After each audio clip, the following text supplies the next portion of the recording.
आज की जो हमारा जो मेन जो क्लास होगी मेनली क्या है, देखो आपका ये जो चैप्टर है, चैप्टर का नाम है dual nature of radiation and matter. Dual nature of radiation and matter. अब इसमें रेडिएशन का तो कौन सा नेचर पढ़ना होता है हमें इस चैप्टर में? वेव नेचर की पार्टिकल नेचर? रेडिएशन का कौन सा नेचर पढ़ रहे होते हैं हम इस चैप्टर में? बताओ, वेव नेचर की पार्टिकल नेचर? पार्टिकल, बिल्कुल सही। यहां पे जो आपने पढ़ा है वो आपने पढ़ा है पार्टिकल नेचर, क्योंकि वेव तो हम पहले से ही जानते हैं। एक नया नेचर दिखा रेडिएशन का, पार्टिकल नेचर। अब मैटर का पार्टिकल नेचर तो पहले से ही होता है। यहां हमें कौन सा नेचर पढ़ना होगा मैटर का? बताओ, मैटर का कौन सा नेचर पढ़ना होगा? यहां जो हम पढ़ रहे होंगे वो मैटर का कौन सा नेचर होगा? Wave nature. तो पार्ट फर्स्ट हम ये पढ़ चुके हैं। इससे छोटा पार्ट है पार्ट सेकंड। तो आज की जो क्लास है मेनली अब इस पे होगी, पार्ट सेकंड पे, मैटर का वेव नेचर। यानी कि आज जो हम स्टार्ट कर रहे हैं that is wave nature of matter. ये वाला पार्ट हम स्टार्ट कर रहे हैं। और दरअसल ये बात शुरू कहां से हुई, थोड़ा सा हम हिस्ट्री में जाएं। ये बात शुरू कहां से हुई? देखो, Max Planck and Albert Einstein, इन लोगों ने यह बताया था कि जो आपकी ईएम वेव है, जो इस तरह से आप बनाते हो एक ईएम वेव, जिसकी कुछ फ्रीक्वेंसी होती है, कुछ वेवलेंथ होती है, जो सी स्पीड से आगे बढ़ती है, इन्होंने बताया था कि उसका भी पार्टिकल नेचर होता है, जो आप पिछले कुछ दिनों से पढ़ रहे थे। और उस पार्टिकल को क्या बोलते हैं हम? नाम बताओ, उस पार्टिकल को क्या बोलते हैं? लाइट के पार्टिकल को फोटोन। लाइट के पार्टिकल को बोलते हैं फोटोन। देखो, आपको पता होता है ना तो बताया करो, इसमें कोई यूं नहीं है कि भाई क्यों बताना है, बताया करो आप तुरंत। ये फोटोन है। फोटोन के बारे में आइंस्टीन ने दो रिलेशंस दिए थे। मैक्स प्लैंक ने रिलेशन दिया था कि जो इसकी एनर्जी होगी वो some Planck's constant time nu, and then फिर आइंस्टीन ने रिलेशन दिया था कि इसका जो मोमेंटम होगा, बताओ कितना? क्या पढ़ा था हमने? P बराबर h बाई लैम्डा। और इसके E और P में हमने रिलेशन सीखा था E is equal to P into c. कल भी लास्ट में, पिछली क्लास में किस तरह के सवाल से मैंने फिनिशिंग की थी। ये दरअसल ये जो है ये वेव नेचर ऑफ मैटर नहीं है। आपने यहां से यहां जो बनाया है, यहां से लेके यहां तक जो बनाया है, दरअसल ये पार्टिकल क्या, ये क्या है? This is the particle nature of radiation. ये उसका कंक्लूजन है। This is the particle nature of radiation. ये तो उसका कंक्लूजन है ये सारा। अब जो वेव नेचर ऑफ मैटर है ये तो हम यहां बनाएंगे। वेव नेचर ऑफ मैटर ये हम यहां बनाएंगे। एक साइंटिस्ट थे, 1924 की ये बात है, 1924। इनका पूरा नाम है Prince Louis Victor de Broglie. Broglie नहीं बोलना है, ब्रोय होता है, ब्रोय, BROY। मतलब प्रोनाउंसिएशन इसकी ऐसी है। ये जो ब्रोगली हम बोल देते हैं कई बार, लेकिन हमें इसको बोलना सही चाहिए। लिखना तो यही है स्पेलिंग में, लेकिन इसकी प्रोनाउंसिएशन ये होती है। ये बातें हैं 1905 के आसपास की, और ये बात है 1924 की। तो कई साल बाद ये प्रिंस लुइस विक्टर डी ब्रोय अपनी PhD कर रहे थे। तो PhD में इन्होंने एक थीसिस दी। PhD में एक नई थ्योरी देनी होती है।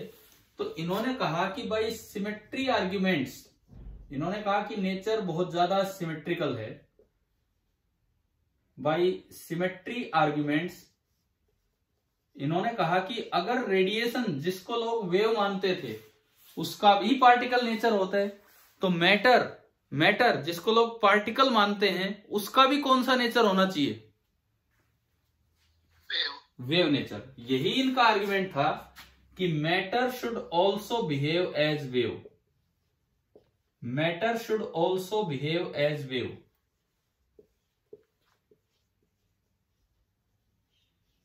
क्या था कि लोगों ने आइंस्टाइन की बात को नकार दिया था। 1905 में ये थ्योरी आई, आइंस्टाइन को बुरी तरह से रिजेक्ट कर दिया, बोले ये तो बकवास है। एक साइंटिस्ट अपने R.A. मिलिकन थे जिन्होंने ऑयल ड्रॉप एक्सपेरिमेंट भी किया, इलेक्ट्रॉन का चार्ज भी बताया, वो पीछे पड़ गया आइंस्टाइन के, बोले मैं गलत प्रूव करके रहूंगा। लोगों ने कहा भी और साइंटिस्ट ने कहा भी कि भाई रहने दे, कोई बात नहीं, गलत ही है थ्योरी। बोले नहीं, मैं एक्सपेरिमेंटली गलत प्रूव करूंगा। 10 साल में उन्होंने 9 बार एक्सपेरिमेंट किए, मतलब सोचो एक साल में एक बार एक्सपेरिमेंट कर रहे हैं, हल्की सी भी गलती हो जाए पूरा साल खराब, बोले दोबारा करूंगा। 10 साल में 9 बार एक्सपेरिमेंट किए, फिर जो उनका डाटा था उसने आइंस्टाइन की थ्योरी को सही प्रूव किया। वो जब हमने ग्राफ बनाए हैं, एक दिन एक ग्राफिकल क्लास हुई थी, स्टॉपिंग पोटेंशियल का ग्राफ न्यू के साथ किए ना ये सारे हमने, तो वो ग्राफ स्ट्रेट लाइन आने आइंस्टाइन ने प्रिडिक्ट किया था और डाटा से मिलिकन ने प्रूव किया। मिलिकन क्या आइंस्टाइन को सही प्रूव करना चाह रहे थे कि गलत प्रूव करना चाह रहे थे? बताओ। गलत। लेकिन उनके डाटा ने सही प्रूव किया, जिसकी वजह से एल्बर्ट आइंस्टाइन को 1921 में नोबेल प्राइज दिया गया। तो आइंस्टाइन की बात तो 10 साल तक दबी रही। 1905 में रखी गई बात 1916 के बाद हाईलाइट हुई थी, जब ये प्रूव हो गया था, और तब आइंस्टाइन बड़ा फेमस हुए 1916 के बाद, 1921 तक जाके। अच्छा, फिर उसके 2-3 साल की बात है, जब डी ब्रॉय ने अपनी ये थ्योरी रखी तो लोगों ने एक बार भी नहीं नकारा। बोले भाई आइंस्टाइन को नकार के देख लिया, 10 साल खराब हो गए, मिलिकन के भी खराब हो गए, हमारे भी खराब हो गए, ये तो थ्योरी थोड़ी और एडवांस होती। तो बोले हो सकता है कि डी ब्रॉय कोई अच्छी ही बात कह रहे हो, शायद इसमें सच्चाई हो।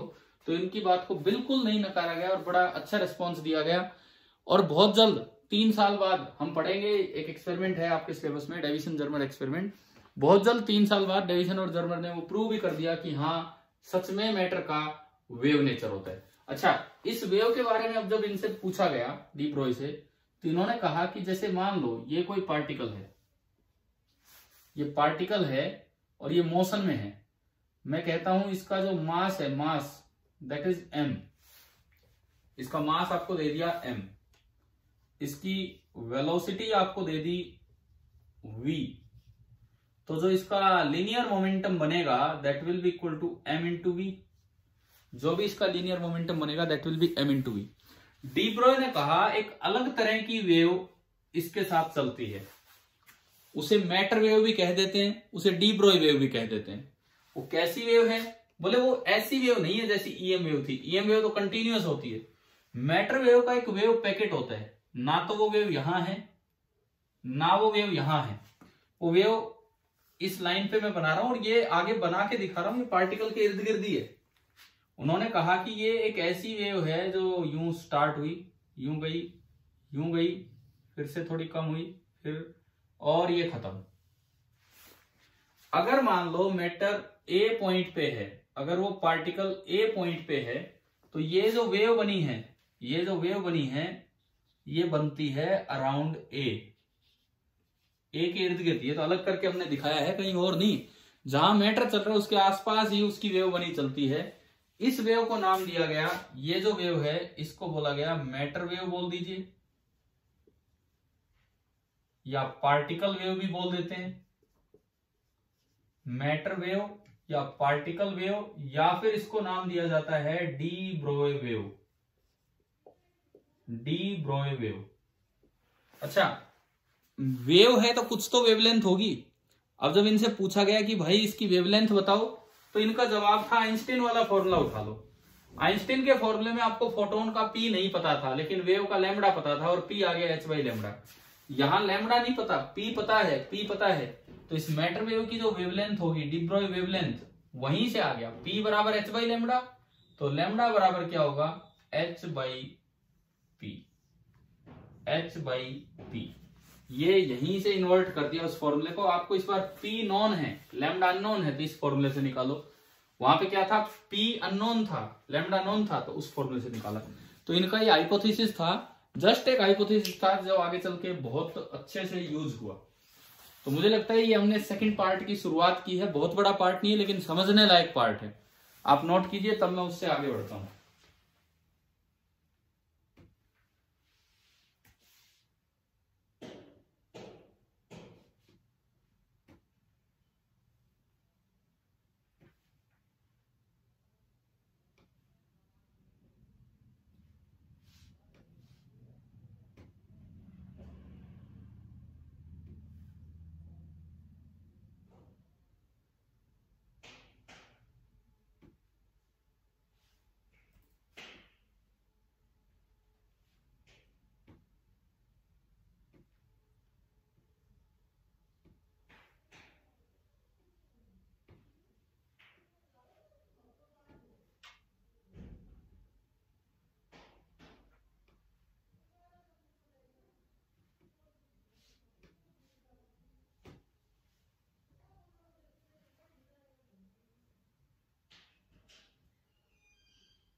हो गया, चले आगे। हाँ भाई बताओ, समझ आया क्या जो शुरुआत हुई है इस पार्ट की? आपकी क्लास आपकी क्लास से 2-3 बच्चे तो ऑफलाइन भी अटेंड कर रहे हैं मेरे पास।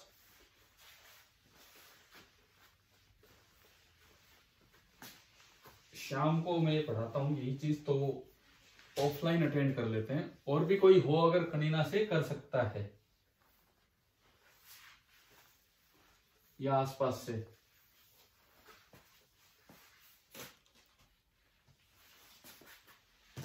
अच्छा अब देखो सुनो, ये लैम्डा का फॉर्मूला आ गया h/p, डी ब्रोई वेवलेंथ। अगर अब इसकी बात करें तो हमने ये सीखा कि जो डी ब्रोई वेवलेंथ है, de Broglie wavelength lambda, that is equal to h/p।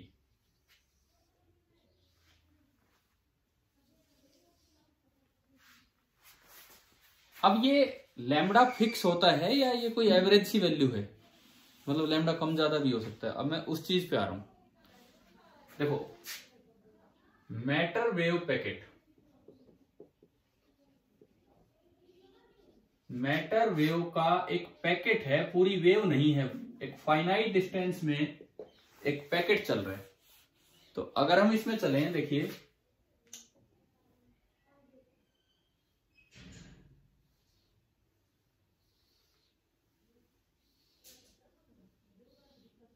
और ये इस तरह की वेव पैकेट है,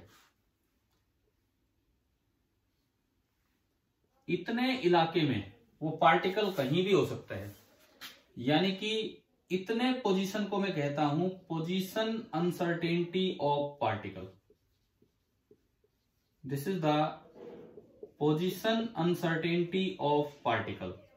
वो जो भी पार्टिकल है जिसकी कि आपने वेव बनाई है, पार्टिकल की तरह देखते हैं तो एक जगह होगा, लेकिन अगर आप वेव की तरह देखते हैं तो उस पार्टिकल के इर्द गिर्द ही ये वेव बनती है। इसका मतलब यहां से लेके यहां तक वो पार्टिकल कहीं भी हो सकता है। यानी कि इसको मैंने कहा this is position uncertainty, and जिसको हम नाम देते थे डेल्टा एक्स। कभी केमिस्ट्री में हाइजेनबर्ग अनसर्टेनिटी प्रिंसिपल पढ़ा है आपने +1 में? आया है क्या बताओ, हाइजेनबर्ग अनसर्टेनिटी प्रिंसिपल? आया है ना? कोई नहीं, रिवाइज तो मैं करूंगा। तो उसमें एक टर्म आती है पोजीशन अनसर्टेनिटी। ये मतलब है कि अगर वो पार्टिकल वेव की तरह बात कर रहा है, वेव की तरह काम कर रहा है, वेव की तरह बिहेव कर रहा है, तो जो उसकी पोजीशन यहां से लेके यहां तक कहीं भी हो सकती है। यहां पार्टिकल के पाए जाने का चांस 0 है, यहां पार्टिकल के पाए जाने का चांस 0 है। अच्छा, जो वेव का एम्पलीट्यूड है वहां उसका चांस ज्यादा है जहां एम्पलीट्यूड ज्यादा है। ये प्रोबेबिलिटी डिपेंडेंस होता है। मैटर वेव पैकेट में एक बात बताई गई कि स्क्वायर ऑफ एम्पलीट्यूड, ए का स्क्वायर, ये मैंने कहा कुछ भी एम्पलीट्यूड है, जैसे यहां एम्पलीट्यूड A1 है, यहां एम्पलीट्यूड A2 है, एम्पलीट्यूड ये बीच वाली लाइन से, यहां पे एम्पलीट्यूड और भी कम है A3, तो square of amplitude this gives you the probability density. Probability density का मतलब है probability per unit volume of finding the particle. Probability density of finding the particle मतलब probability per unit volume. Probability एक term होती है, आप maths में जानते ही हो कि यहां पाए जाने का चांस, अगर प्रोबेबिलिटी 1 है तो मतलब 100% यही है, प्रोबेबिलिटी 0 है तो बिल्कुल नहीं है। तो पार्टिकल के यहां पाए जाने की प्रोबेबिलिटी कितनी है बताओ? यहां पाए जाने की प्रोबेबिलिटी यहाँ 0, क्योंकि यहाँ एम्पलीट्यूड नहीं है, यहाँ एम्पलीट्यूड ही नहीं है। एम्पलीट्यूड नहीं है तो प्रोबेबिलिटी डेंसिटी 0 यानी कि प्रोबेबिलिटी 0, यहां भी प्रोबेबिलिटी 0। अच्छा, अब मैं इसमें अगर 2-3 पॉइंट्स आपके लिए बनाऊं, जैसे मैंने कहा this is point number 1, this is point number 2, this is point number 3। In 3 points में से कहां ज्यादा चांस है पार्टिकल के मिलने के? बताओ। कहा 1 पे, 1 वहां पे एम्पलीट्यूड ज्यादा है। इसका मतलब ये हुआ कि मैक्सिमम प्रोबेबिलिटी इज एट 1। जैसे आपका घर है सपोज, आप घर मतलब मैं एक मैटर वेव मान रहा हूं, आप अपने घर के अंदर हैं, आपको कोई एग्जैक्टली लोकेट नहीं कर पा रहा है, आपके घर के बाहर से कोई जा रहा है वो आपको एग्जैक्टली लोकेट नहीं कर पा रहा, लेकिन इतना तो श्योर है कि आप घर की इस बाउंड्री से और उस बाउंड्री के बीच में, तो वो आपका वेव पैकेट है। उस घर में कहीं आपका कोई रूम हो, स्पेशल अपना रूम हो मान लीजिए, तो ज्यादा चांस तो है कि आप ज्यादातर समय तो कहां मिलोगे? अपने रूम में ही मिलोगे। कभी हो सकता है आप किचन में भी चले गए हो, कभी हो सकता है दूसरे रूम में भी चले गए हो, तो औरों में भी आपके पाए जाने के चांसेस तो हैं, लेकिन प्रोबेबिलिटी कम है। तो ये आपका रूम हो गया, ये किचन हो गया, ये कुछ और हो गया, तो मतलब इस तरह का चांस है। तो बताओ मैटर वेव पैकेट आपको क्या बताता है? क्या ये सजेशन समझ आ गया है? क्या है ये? ठीक है, ये जो सजेशन था, ये एक साइंटिस्ट थे जिन्होंने ये सब बना के दिया था, सजेस्टेड बाई एक साइंटिस्ट थे जिनका नाम है मैक्स बोर्न। मैक्स बोर्न ने ये सब बना के दिया था। ठीक है, दूसरी बात, अब इस वेव की वेवलेंथ, अब मैं बात करूं इस वेव की वेवलेंथ कितनी होगी, मैं उसकी बात करता हूं। देखो, यहां से यहां एक वेव कंप्लीट, यहां से यहां एक और वेव कंप्लीट, यहां से यहां एक और वेव कंप्लीट, यहां से यहां एक और वेव कंप्लीट, तो 4-5 वेव कंप्लीट होगी है, 4-5 वेव कंप्लीट होगी है। मैं इसको थोड़ा सा और आगे लेके जाता हूं।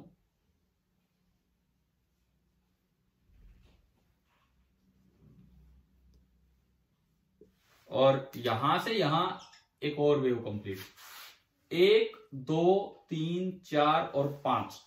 यानी कि आप अगर यहां खड़े होके वेवलेंथ मेजर करो, आप अगर यहां खड़े होके वेवलेंथ मेजर करो, तो आपके पास से कितनी वेव निकलेंगी? 1 या 5? भाई ये वेव आगे जा रही है, पार्टिकल के साथ साथ ही वेव आगे जा रही है। आप यहां खड़े होकर वेवलेंथ मेजर करते हो, तो बताओ 1 वेव निकली है कि 5 वेव निकली है आपके पास से? 5 वेव टोटल, छोटी छोटी 5 वेव निकली है। तो हो सकता है उन सबकी वेवलेंथ में थोड़ा थोड़ा सा डिफरेंस हो, यानी कि इसको ऑब्जर्व करने में यू मेजर्ड 5 वेवलेंथ्स। ये तो एक एग्जांपल है। तो ये जो लैम्डा है ना h/p, उन 500 वेवलेंथ का जो एवरेज वैल्यू होती है वो तो कितनी होगी? h/p। और जो लैम्डा होगा that may be h/p plus minus कुछ अनसर्टेनिटी, कुछ भी अनसर्टेनिटी, डेल्टा लैम्डा, कुछ भी अनसर्टेनिटी है। यानी कि अगर आप अनसर्टेनिटी इन वेवलेंथ बोलें, अनसर्टेनिटी इन वेवलेंथ, अनसर्टेनिटी इन वेवलेंथ, तो वो आपकी होगी है डेल्टा लैम्डा। और वो अनसर्टेनिटी इसलिए है कि अलग अलग वेव्स आ रही हैं, तो कभी कितनी वेव होगी, कभी कितनी वेवलेंथ होगी, कभी कितनी वेवलेंथ, तो थोड़ा सा मेजरमेंट में ये हो सकता है। बताओ मैटर वेव में धीरे धीरे करके मैं आपको चीजें समझा रहा हूं। मैटर वेव बड़ी अच्छी एक अलग तरह की वेव है। एम्पलीट्यूड क्या देता है? ये देता है एम्पलीट्यूड का स्क्वायर। इसके अंदर यहां से यहां तक वो क्या बता रहा है? पोजीशन अनसर्टेनिटी की, अगर वो पार्टिकल है तो यहां से यहां कहीं है। अच्छा, ये 5-5, 4-4 वेव बनी, इससे आगे वेवलेंथ अनसर्टेनिटी। समझ आ रहा है क्या? यहां तक समझ आया? बताओ। ठीक है। और इसमें एक बताता हूं, सुनो। क्या होता है कि आपके पास 5 वेव निकलेंगी। यहां से आप जाओ, मैंने अभी दिखाया 1 2 3 4 और 5 वेव निकलेंगी। एक की वेवलेंथ आ गई 10 नैनोमीटर, एक की 10.2 नैनोमीटर, एक की 10.3, एक की 9.8। तो क्या थोड़ा इधर उधर है कि नहीं वेवलेंथ की वैल्यू में? है। इसका मतलब कुछ ना कुछ अनसर्टेनिटी है, और उसको मैंने डेल्टा लैम्डा बोल दिया। जो एवरेज वैल्यू होती है वो क्या होती है? H/P। वो जो फॉर्मूला था lambda is equal to H/P, वो उसकी एवरेज वैल्यू है। अच्छा, जितनी ज्यादा नंबर ऑफ वेव्स होंगी ना एक पैकेट में, उतना सर्टेन आप होंगे। मान लो 2 ही वेव है, तो एक बार 10 मेजर होगी, एक बार 11, तो कंफ्यूज ही हो गए यार, 10 ले कि 11 ले। 5 वेव आ रही हैं, एक बार 10, एक बार 11, एक बार 10.1, 10.2, 9.8। तो इसका मतलब 11 तो बहुत अलग गई, तो आप उसको रिजेक्ट कर सकते हो सकता है मेजरमेंट में कोई गलती होगी हो। समझ रहे हो ना भाई? किसी चीज का अच्छा मेजरमेंट कब होता है? आप लैब में एक्सपेरिमेंट करते हो, कभी लिखते हो, 5-5 रीडिंग लेते हो कि एक ही रीडिंग लेते हो? कभी टेबल बनाई 5। कारण क्या है? आप रैंडमनेस, अनसर्टेनिटी को कम करना चाहते हो, आप सर्टेन होना चाहते हो कि ये वैल्यू है। इसका मतलब अनसर्टेनिटी इन वेवलेंथ की मैं अगर बात करूं तो more the number of waves less is delta lambda. क्या ये बताओ, क्या ये बात समझ आ गई है क्या आपको? More the number of waves less is delta lambda. हाँ भाई, क्लियर है? जितनी ज्यादा नंबर ऑफ वेव्स होंगी, आप एग्जैक्टली लैम्डा को श्योरली लिख पाओगे कितना है कितना नहीं, तो अनसर्टेनिटी वेवलेंथ में कम हो जाएगी। ठीक है क्या? बताओ, समझ आया ये पॉइंट? Yes sir. ठीक है, ये अनसर्टेनिटी इन वेवलेंथ होगी, ये अनसर्टेनिटी इन पोजीशन होगी। अब एक चीज और, अनसर्टेनिटी इन मोमेंटम। एक चीज और, अनसर्टेनिटी इन मोमेंटम, ये हम देखें। पार्टिकल के मोमेंटम में अनसर्टेनिटी मैंने बोल दी डेल्टा। क्या आवाज कट गई सर, वीडियो रुक गई। वीडियो रुक गई, आवाज कट गई यार। चलो कोई नहीं, हो जाएगा, रिकवर हो जाएगा, देखते हैं अगर होता है तो। आवाज नहीं आ रही सर क्लियर, वीडियो भी नहीं आ रही। हाँ, इसमें दिख रहा है मुझे, वीडियो भी नहीं आ पा रही अब तक। ये बीच बीच में भाई, अब आ गई है वीडियो, है ना? अब तो दिख रही है वीडियो।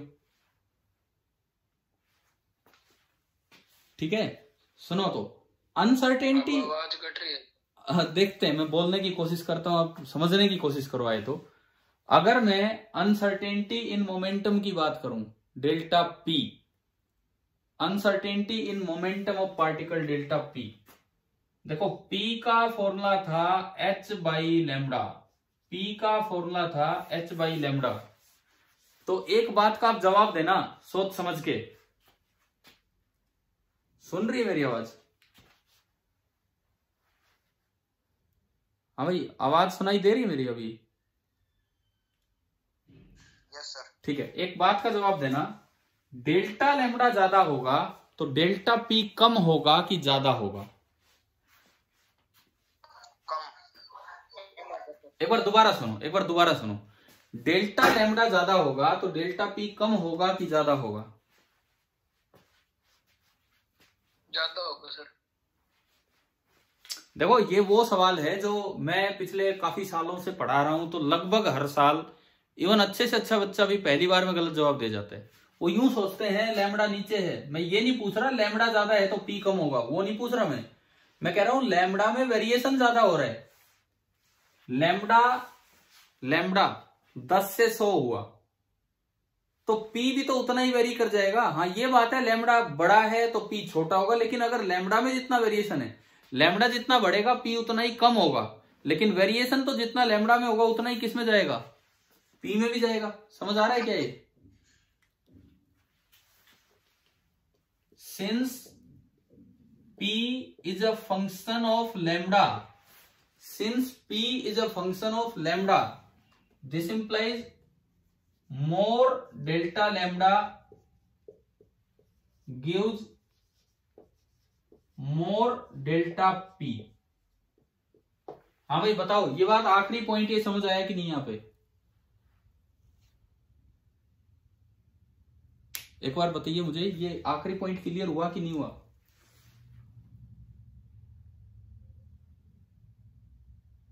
हाँ जी बच्चों, लास्ट पॉइंट के बारे में बताओ, क्लियर हुआ कि नहीं? सर आवाज कट गई थी। मैं दोबारा बता देता हूं, एक बार सुनो, ये बहुत जरूरी है समझना।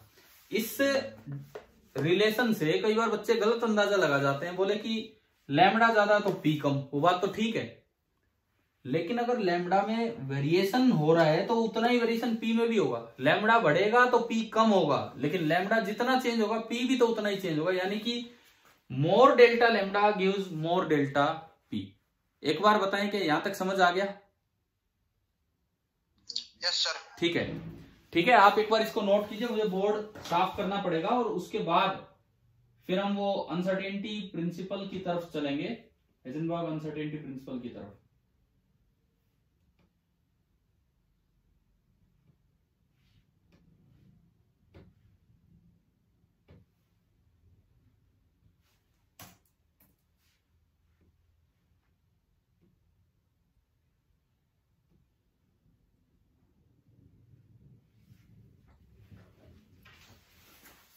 मिटा दूं मैं अगर हो गया हो तो आपका? Yes sir. ठीक है, एक बार फिर भी देख लो, अगर कोई कंफ्यूजन है इससे रिलेटेड तो पूछ लीजिए आप, क्योंकि इसके बाद हम वो प्रिंसिपल पढ़ेंगे जो आप एक बार 11वीं में पढ़ चुके होते हैं। 11वीं में समझना पड़ता है, लेकिन बिना मैटर वेव के समझना इतना आसान नहीं होता, उसको यूं रटने वाली बात होती है। अब जब हम मैटर वेव पढ़ते हैं तो यहां से समझना थोड़ा आसान हो जाता है उस चीज को। देखते हैं हम इस चीज को।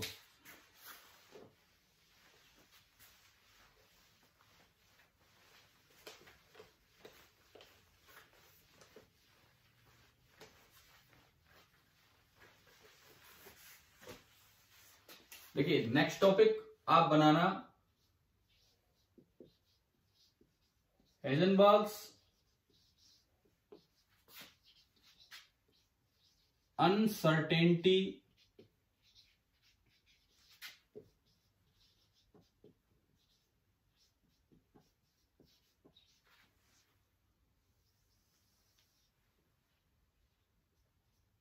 प्रिंसिपल। Heisenberg's uncertainty principle. देखो इन्होंने कहा था कि it is not possible, it is not possible to measure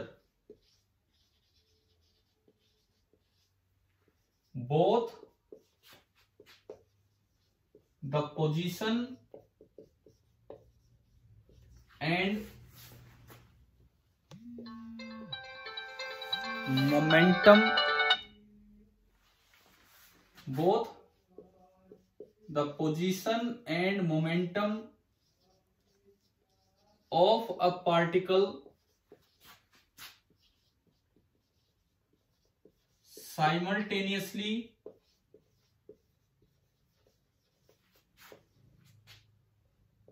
with great accuracy, with great certainty, with great accuracy। मतलब इन्होंने कहा कि आप कैसा भी मेजरमेंट कर लो, पोजीशन का मेजरमेंट अच्छा करोगे तो मोमेंटम का मेजरमेंट बिगड़ेगा, मोमेंटम का मेजरमेंट वीडियो रुक गई। आज यार नेटवर्क थोड़ा थोड़ा ऐसा ही चल रहा है इस समय। अभी आ रही है ना वीडियो? सुनो, इन्होंने कहा था कि ऐसा मेजरमेंट कर पाना पॉसिबल नहीं है कि जिसमें पोजीशन भी बहुत अच्छे से मेजर हो गया हो और साथ ही साथ मोमेंटम भी। एक चीज में सर्टेनिटी बढ़ाओगे तो दूसरे में अनसर्टेनिटी बढ़ेगी, एक चीज में सर्टेनिटी बढ़ाओगे तो दूसरे में अनसर्टेनिटी बढ़ेगी। मैं इसको बड़े अच्छे से एक एग्जांपल से क्लियर करता हूं। एक मैंने लिया नैरो वेव पैकेट, आपका मेजरमेंट इस तरह का है, आपका मेजरमेंट इस तरह का है कि उसका वेव पैकेट नैरो बना है, और एक मैं ले रहा हूं वाइड वेव पैकेट। इस तरह की दो मैटर वेव मैंने ली, एक नैरो वेव पैकेट और एक वाइड वेव पैकेट। देखते हैं क्या है। एक पार्टिकल चल रहा था, उसका लीनियर मोमेंटम था p1। आपने क्या किया, उसका मैटर वेव बनाई उसकी,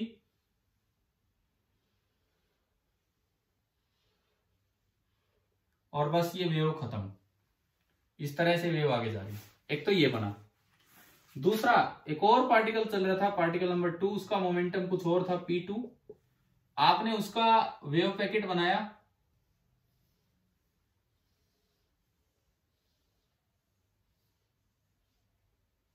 बताओ दोनों में कौन सा नैरो है और कौन सा वाइड है? दिख रहा है क्या आपको डायग्राम से? हाँ जी, वेव पैकेट नजर आ गए?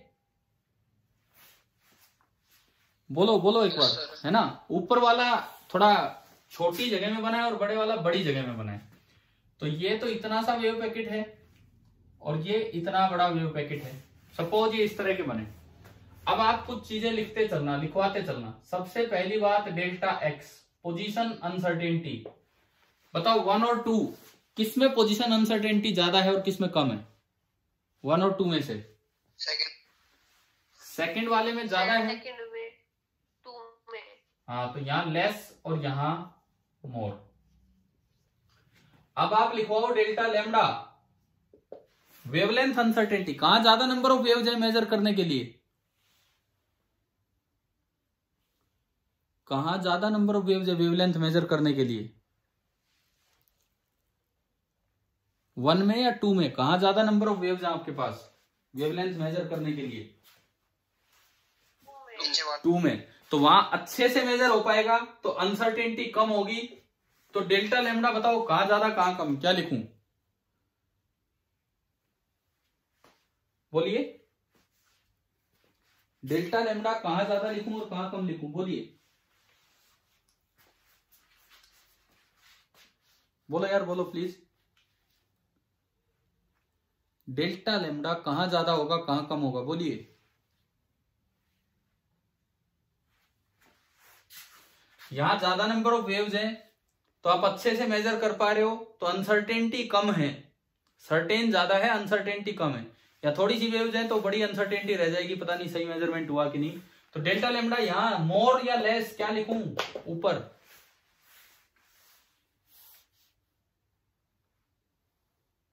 बोलो अगर आपको सुनाई दे रही मेरी बात तो। डेल्टा लैम्डा ऊपर मोर होगा कि लेस होगा? मोर होगा। मोर। अरे मैं इतनी बार पूछता हूं तब बताते हो, अब बताया करो एक बार में। अब बताओ डेल्टा पी, डेल्टा पी बताओ कहां ज्यादा है कहां कम है? P is a function of lambda, P is a function of lambda. Lambda में वेरिएशन तो P में वेरिएशन। फर्स्ट में ज्यादा, सेकंड में कम। फर्स्ट में ज्यादा और सेकंड में कम। तो अगर आपके मेजरमेंट में नैरो वेव पैकेट बन रहे हैं तो देखो पोजीशन अनसर्टेनिटी कम है, पोजीशन अच्छे से मेजर कर रहे हो, लेकिन मोमेंटम अनसर्टेनिटी ज्यादा होगी, मोमेंटम मेजर नहीं हो पाएगा।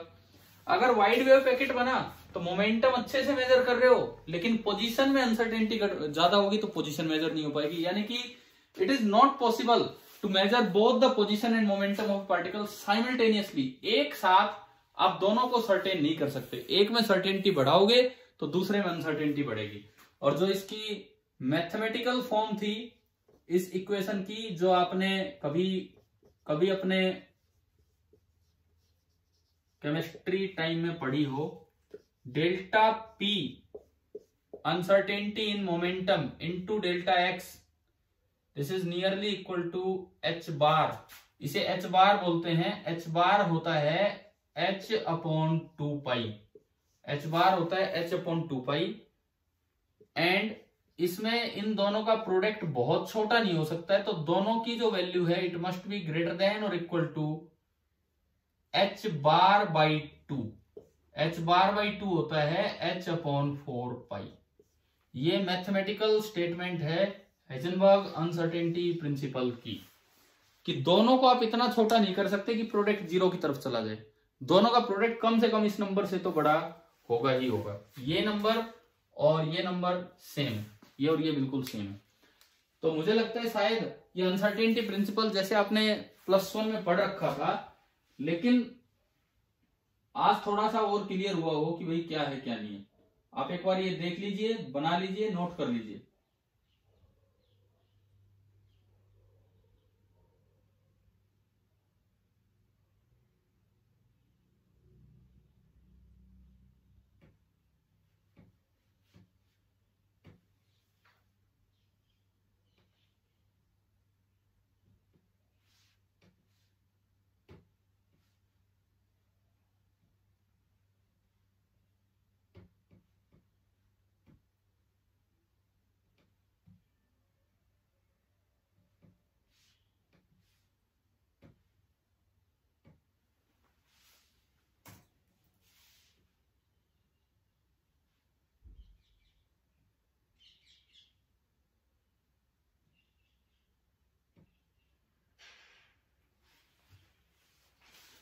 तो आज हमने जो मैटर वेव पिक्चर पढ़ी, क्या आप सभी को समझ आई कि नहीं आई बताओ।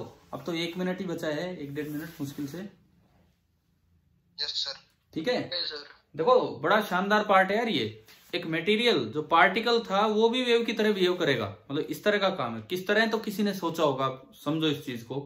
और कितनी जल्दी लोगों ने प्रूव भी कर दिया, जिसमें एक एक्सपेरिमेंट हमारे सिलेबस में भी है जो हम पढ़ रहे होंगे। एक्सपेरिमेंट लैब में नहीं हो सकता है वो हमारे से, लेकिन हम वो पढ़ेंगे, वो थ्योरेटिकल स्टडी करनी है उस एक्सपेरिमेंट की। और दूसरी बात, क्या ये अनसर्टेनिटी प्रिंसिपल आज थोड़ा और क्लियर नहीं हो गया आपको? केमिस्ट्री में ठीक है पढ़ते हैं हम, थोड़ा याद आया? केमिस्ट्री में इस तरह का ही था, delta x into delta P type, कुछ याद आया? ठीक है, लेकिन केमिस्ट्री में समझना इतना आसान नहीं है, क्योंकि उस समय मैटर वेव नहीं पता होता हमें यही नहीं पता होता कि पार्टिकल में पोजीशन अनसर्टेनिटी का क्या मतलब है, क्यों नहीं मेजर कर पा रहे, मोमेंटम अनसर्टेनिटी का क्या मतलब है, वो दरअसल यहां से क्लियर होता है। अब कभी आपके पास कोई केमिस्ट्री की बुक हो, उससे देखना, अब आपको एकदम से वो समझ में आएगा अनसर्टेनिटी प्रिंसिपल क्या है क्या नहीं। ठीक है, बाकी भाई कैसा चल रहा है चैप्टर, सही समझ आ रहा होगा? आपकी टाइम पूरा हो गया है, ठीक है, कल मिलते हैं आगे। Thank you.